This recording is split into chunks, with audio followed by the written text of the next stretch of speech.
Masala vada ready అయింది. ఇప్పుడు కొత్తిమీర, ఆనియన్ వేసుకోవాలి. ఇలాగ వేసుకున్నాం అన్నమాట. చూసారు కదా. ఇప్పుడు పెరుగు వేసుకోవాలి.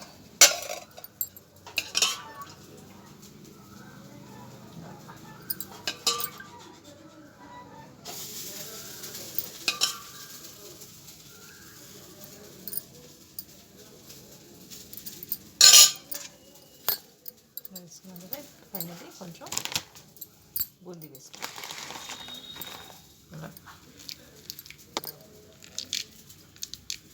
మీరు తప్పకుండా ట్రై చేయండి. మసాలా వడ చాట్ తప్పకుండా ట్రై చేయండి. Thank you. Good evening. ఈరోజు మనం మసాలా వడ చేసుకుంటున్నాం. దానికి 2 hours బిఫోర్ పచ్చెనపప్పు నానబెట్టుకున్నాను అనమాట.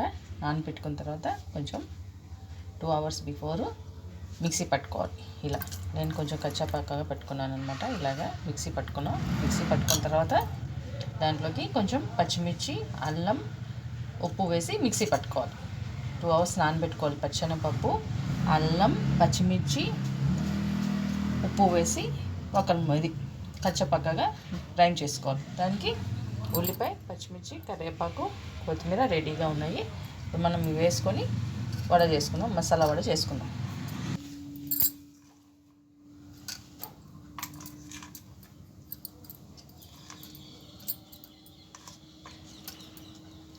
కొత్తిమీర పైన వేసుకుందాం. ఇప్పుడు వడ వేసుకుందాం. పిండి రెడీగా ఉంది కదా. ఇలా వేసుకోవాలన్నమాట. ఇలా వేసుకున్నాము. 2 వైపులా ఫ్రై చేసుకున్నామంటే మనకి మసాలా వడ రెడీ అవుతుంది. నేను మిగతా ప్రాసెస్ చూపిస్తాను. ఇలా 2 వైపులా ఫ్రై చేసుకొని తీసుకున్నాను అనమాట. దీన్ని చాట్గా ఎలా చేసుకోవాలో చూపిస్తాను. Hi, good evening. ఎమ్మీ ఎమ్మీ టేస్టీ టేస్టీ మసాలా వడ చాట్ మీరు తప్పకుండా ట్రై చేయండి. నెక్స్ట్ వీడియోలో ఎలా చేసుకోవాలో చూపిస్తాను. Thank you.